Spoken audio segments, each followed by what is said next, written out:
Shalom, selamat pagi. Sate pagi hari ini bertemakan dinding kertas termahal. Adapun firman Tuhan tertulis dari Wahyu pasal 14 ayat 12 sampai dengan 13. Dan aku mendengar suara dari surga berkata, "Tuliskan, berbahagialah orang-orang mati yang mati dalam Tuhan sejak sekarang ini. Sungguh kata Roh, supaya mereka boleh beristirahat dari jerih lelah mereka, karena segala perbuatan mereka menyertai mereka." Misionaris yang pertama di Korea adalah Robert J. Thomas. Sejak kecil, Thomas sudah ingin melayani Tuhan dan mulai berkhotbah di waktu usianya baru 15 tahun.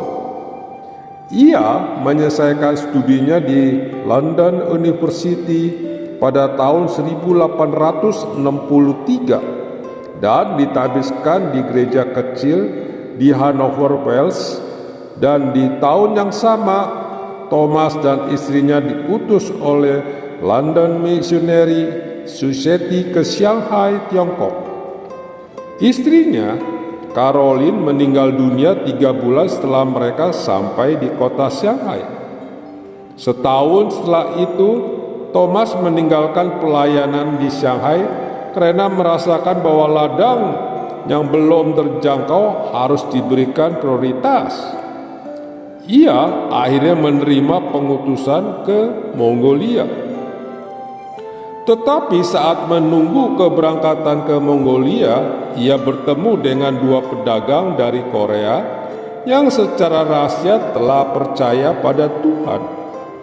Mereka membantunya masuk ke Korea selama beberapa bulan, dan Thomas mempelajari sedikit bahasa Korea. Thomas kemudian kembali sebagai penerjemah untuk sebuah kapal Amerika yang akan menyusuri sungai Taedong. Dan di lokasi yang sekarang adalah ibu kota Korea Utara, Pyongyang. Kapal itu terjebak di pasir. Tentara-tentara Korea di tepi sungai curiga dan ketakutan. Mereka menaiki kapal sambil mengacungkan dan menodongkan pisau panjang. Dan ketika itu Thomas melihat bahwa dia akan dibunuh. Dia mengangkat Alkitab berbahasa Korea ke arah mereka dan berkata, "Yesus, Yesus." Kepalanya pun dipenggal. 25 tahun setelah kematian Thomas, ada orang yang menemukan sebuah rumah penginapan kecil di daerah itu yang memiliki kertas pelapis dinding yang aneh. Kertas itu bertuliskan huruf-huruf Korea. Pemilik rumah itu menjelaskan bahwa dia telah menempelkan halaman-halaman buku itu ke tembok dengan tujuan untuk melestarikannya. Pemilik rumah itu dan banyak tamunya memasuki rumah itu dan tinggal di dalam untuk membaca dinding itu. Kertas-kertas itu adalah halaman-halaman Alkitab yang telah diberikan Thomas kepada para pembunuhnya. Kisah Thomas ini memunculkan 2 kesimpulan penting dalam hati dan pikiran kita. Yang pertama, tidak ada sesuatu peristiwa yang menyedihkan yang tidak bisa Tuhan buat menjadi kisah yang mulia. Jangan pernah meragukan kebaikan dan rencana Tuhan dalam kehidupan kita. Meskipun itu baru akan terlihat manfaatnya beberapa tahun ke depan. Tetapi yang kedua, kisah Thomas ini ingin menyatakan seperti yang Paulus pernah nyatakan. Yang penting bukanlah yang menanam atau yang menyiram, melainkan Tuhan yang memberikan pertumbuhan. Peristiwa di Sungai Taidong bukanlah sekadar kisah tentang seorang bernama Robert J. Thomas, melainkan kisah tentang karya Tuhan supaya orang-orang Korea boleh datang kepada Kristus melalui dinding kertas termahal yang berisi firman Tuhan yang hidup. Amin. Mari kita berdoa. Bapa Surgawi, pakailah hidup kami untuk memberitakan kabar baik. Pakailah kami dengan segala keberadaan dan kemampuan kami. Di dalam nama Tuhan Yesus kami berdoa.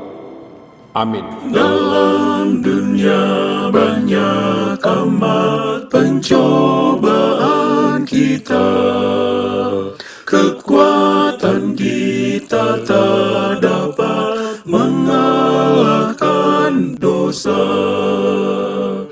Tetapi pada Al-Masih adalah kuasa. Bangunlah hai orang saleh, pakaikan percaya,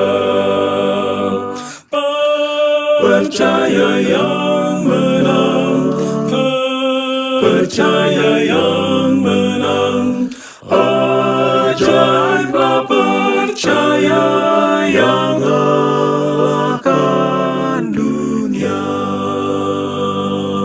Semua orang yang menang dapat jubah putih, namanya selalu di depan Al-Masih yang suci. Nyalakanlah percayamu dan beranikan hati. Haraplah pada Al-Masih yang patut dipuji.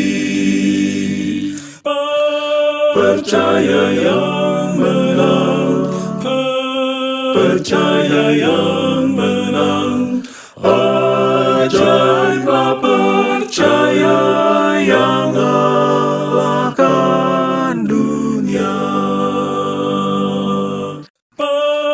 Percaya yang menang, percaya yang menang, ajaiblah percaya